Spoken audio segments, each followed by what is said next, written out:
Assalamualaikum warahmatullahi wabarakatuh. Selamat datang di pesantren virtual, channel yang membuka dan mengembangkan wawasan keislaman, menyajikan berbagai informasi keislaman, dengan merujuk pada sumber-sumber informasi yang akurat dan kredibel. Diasuh oleh santri tulen, bukan karbitan. Berikut adalah terjemahan bagian ke-6 dari kitab Kiai Ali Maksum yang berjudul Hujah Ahli Sunnah wal Jamaah. Contoh kelima, penetapan bulan Ramadan dan Syawal. Pada masa sekarang, kira-kira sejak setengah abad yang lalu, di Indonesia, sebagai contoh saja, terjadi perdebatan dan saling bantah di kalangan orang-orang muslimin perihal penetapan awal Ramadan untuk memulai puasa, dan awal bulan Syawal untuk berhari raya Idul Fitri.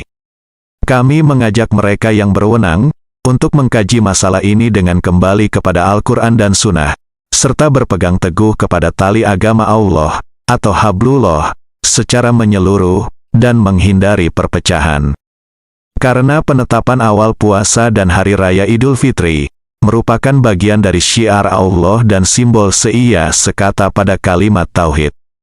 Dalam persoalan ini, sudah ada pernyataan hukum yang ilmiah dari para ulama besar, yang beberapa poinnya perlu kita ketahui. 1.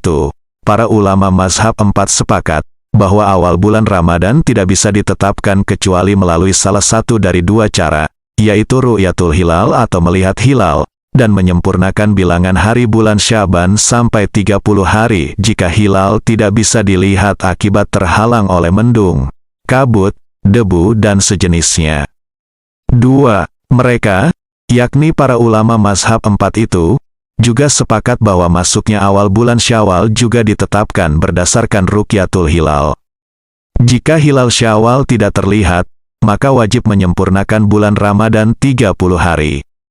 3. Sebelum adanya perbedaan pendapat perihal tersebut pada zaman sekarang, seluruh kaum muslimin, tanpa kecuali, juga demikian, yakni menetapkan awal bulan Ramadan dan awal bulan Syawal berdasarkan ru'yatul hilal. Kami tidak menemukan adanya perbedaan pendapat dalam hal ini di kalangan ahli kiblat atau orang Islam di luar ahli sunnah wal jamaah. 4. Ahlu sunnah wal jamaah dan lainnya, semua sepakat tidak boleh menggunakan hisab. Maksudnya, tidak boleh menggunakan hisab untuk menentukan awal bulan Ramadan dan awal bulan Syawal. 5. Pedoman yang dianggap sah sebagai dasar penetapan awal bulan Ramadan dan awal bulan Syawal adalah ru'yatul hilal, atau melihat bulan, bukan terwujudnya hilal tersebut secara nyata di angkasa yang terkadang bisa diketahui melalui hisab. 5 kesimpulan tersebut diketahui dari kajian-kajian sebagai berikut. Di dalam kitab Al-Madzahibul Arba'ah dijelaskan, bahwa awal bulan Ramadan ditetapkan berdasarkan pada salah satu dari dua hal. Pertama, ru'yatul hilal atau melihat hilal jika langit bebas dari berbagai hal yang menghalangi penglihatan, seperti mendung, kabut, debu dan sejenisnya. Kedua, menyempurnakan bilangan bulan Syaban 30 hari, jika langit tidak bebas dari berbagai hal yang disebutkan tadi, berdasarkan hadis Nabi. صوموا لرؤيته وأفطروا لرؤيته فإن غم عليكم فأكملوا عدة شعبان 30. Rawahul Bukhari an Abi Hurairah. Artinya, berpuasalah karena melihat hilal, dan beridul fitrilah karena melihat hilal. Jika mendung menghalangi kalian, maksudnya menghalangi pandangan sehingga tidak bisa melihat hilal, maka sempurnakanlah bilangan bulan Syaban 30 hari. Hadis riwayat Al-Bukhari, dari Abi Hurairah, mengenai sabda Rasulullah Shallallahu Alaihi Wasallam yang artinya, jika mendung menghalangi kalian, kami melihat para ulama Hanabilah sangat berhati-hati. Mereka mengatakan, jika hilal terhalang oleh mendung saat matahari tenggelam pada tanggal 29 bulan Syaban, maka tidak perlu menyempurnakan bulan Syaban 30 hari. Namun pada malam itu wajib berniat puasa Ramadan untuk keesokan harinya. Baik esok harinya itu pada nyataannya adalah termasuk bulan Syaban ataupun termasuk bulan Ramadan. Jika pada siang harinya kemudian terbukti bahwa hari itu termasuk bulan Syaban, maka ia boleh tidak meneruskan puasanya. Terkait dengan akhir bulan Ramadan, Mereka berpendapat sama seperti pendapat para ulama Syafi'iyah, Hanafiyah, dan Malikiyah, yaitu wajib menyempurnakan bilangan bulan Ramadan 30 hari, jika terjadi mendung, yakni jika hilal tidak terlihat. Semua itu adalah bentuk kehati-hatian mereka dalam hal peribadatan. Demikianlah, para ulama mazhab 4 bersepakat pada rukyatul hilal atau melihat rembulan dan ikmal atau menggenapkan bilangan hari bulan Syaban dan Ramadan sampai 30 hari saja, yakni sebagai dasar penetapan awal bulan Hijriyah. Tidak ada cara lain selain dua cara tersebut menurut mereka. Hal ini sebagai bentuk pengamalan hadis yang sudah disebutkan tadi. Dengan begitu, pendapat ahli perbintangan atau ahli hisab dipandang tidak sah oleh mereka, sehingga tidak wajib atas diri mereka sendiri untuk berpuasa berdasarkan hasil hisabnya sendiri, dan juga tidak wajib atas orang-orang yang percaya pada perhitungan hisab mereka untuk berpuasa. Hanya saja, Imam Syafi'i dan para ulama Syafi'iyah mengatakan bahwa pendapat ahli perbintangan atau ahli hisab dianggap sah, maksudnya boleh dijadikan pijakan hukum bagi ahli hisab itu sendiri dan bagi orang-orang yang percaya pada hasil hisabnya. Tapi kaum muslimin pada umumnya tidak wajib berpuasa atas dasar pendapat ahli hisab tersebut. Demikian menurut pendapat yang unggul atau terkuat. Mereka, yakni para ulama yang menolak penggunaan hisab sebagai dasar penetapan bulan Hijriyah, berargumentasi bahwa peletak hukum syariat, maksudnya Allah dan Rasul-Nya, menyandarkan pelaksanaan puasa, maksudnya puasa di bulan Ramadan, pada pertanda yang tetap, yang tidak berubah selamanya, yaitu dengan rukyatul hilal atau melihat bulan Ramadan, dan ikmal atau menggenapkan bilangan bulan 30 hari. Dari Ibnu Umar radhiyallahu anhuma, katanya, تراءى الناس الهلال فأخبرت النبي أني رأيته فصام وأمر الناس بصيامه. رواه أبو داود وصححه ابن حبان والحاكم. Artinya, orang-orang melihat hilal, maksudnya hilal bulan Ramadan. Lantas aku kabarkan kepada Rasulullah Shallallahu Alaihi Wasallam bahwa aku melihatnya. Lantas beliau berpuasa dan memerintahkan para sahabat agar berpuasa. Hadis riwayat Abu Daud, dan dinilai sahih oleh Ibnu Hibban dan Al-Hakim, dari Ibnu Abbas radhiyallahu anhuma. أن أعرابيا جاء إلى النبي فقال إني رأيت الهلال فقال أتشهد أن لا إله إلا الله؟ قال نعم. قال أتشهد أن محمدا رسول الله؟ قال نعم. قال فأذن في الناس يا بلال أن يصوموا غدا. رواه الخمسة وصححه ابن حزيمة وابن حبان.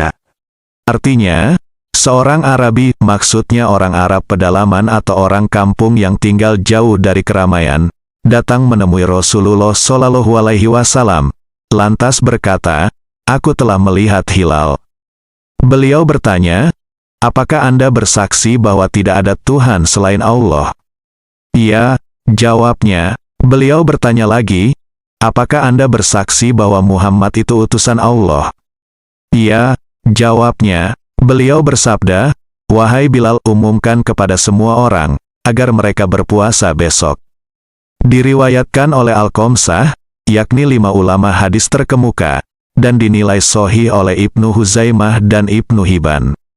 Menurut saya, dari sini kita mengerti bahwa yang dianggap sah, maksudnya sebagai dasar hukum menetapkan awal bulan Hijriyah, khususnya bulan Ramadan dan bulan Syawal, adalah dengan rukyatul hilal atau melihat hilal, bukan berdasarkan pada wujud atau adanya hilal, dan bukan juga pada pengetahuan perihal keberadaan atau wujudnya hilal melalui berbagai metode hisab. Hadis-hadis tersebut, maksudnya hadis-hadis tentang rukyatul hilal yang tadi disampaikan, menjelaskan maksud firman Allah Subhanahu wa Ta'ala. فَمَنْ شَهِدَ مِنْكُمُ الشَّهْرَ فَلْيَصُمْهُ. Artinya, karena itu, barang siapa di antara kalian menyaksikan bulan itu, maka hendaklah ia berpuasa pada bulan itu.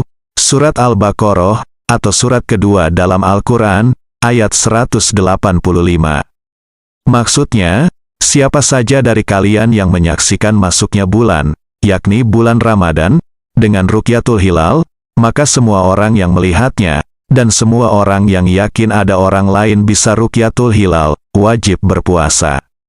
Lihat, Tafsir Al-Jalalain dan Hasyiyah Ashawi. Argumentasi ini memperkuat pendapat bahwa yang dianggap sah sebagai dasar penetapan awal bulan Ramadan dan Syawal adalah rukyatul hilal atau melihat hilal, bukan keberadaan atau wujudnya hilal yang bisa diketahui dengan metode hisab. Atau, hal selain rukyatul hilal yang dianggap sah sebagai dasar penetapan awal bulan Ramadan dan Syawal adalah ikmal, yakni menggenapkan bulan Syaban 30 hari untuk memulai berpuasa dan menggenapkan bulan Ramadan 30 hari untuk beridul fitri. Perihal pendapat ahli hisab, meskipun hal tersebut berdasar pada kaidah-kaidah yang detail, saya benar-benar menyaksikan pendapat-pendapat mereka sering saling berseberangan dalam banyak kasus.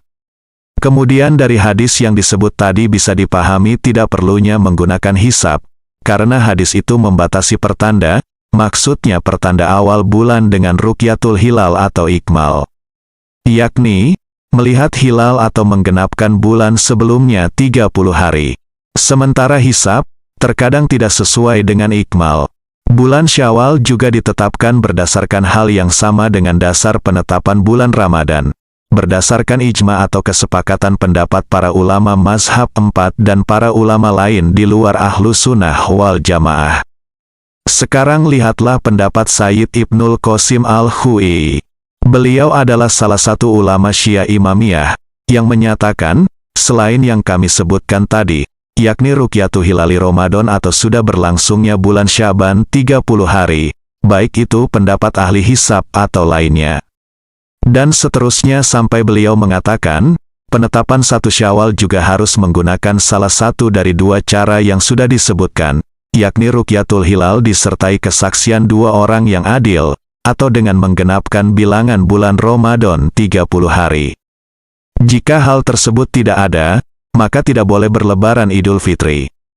Lihat, Al-Masailul Muntajinah, karya Al-Khu'i, cetakan kedua, terbitan Matba'atul Adab di Najaf, tahun 1382 Hijriyah, halaman 149.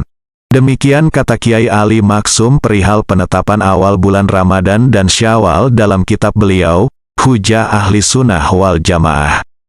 Tunggu video-video kami selanjutnya. Jika video ini bermanfaat, silahkan subscribe, like, komentar, dan sebarkan video ini kepada sanak famili dan teman-teman. Semoga menjadi jalan kemanfaatan bagi orang lain, dan menjadi tabungan amal baik yang diterima oleh Allah Subhanahu wa Ta'ala. Wallahul muwafiq ila aqwamit thoriq, wa huwal hadi ila sawa'is sabil. Wassalamualaikum warahmatullahi wabarakatuh.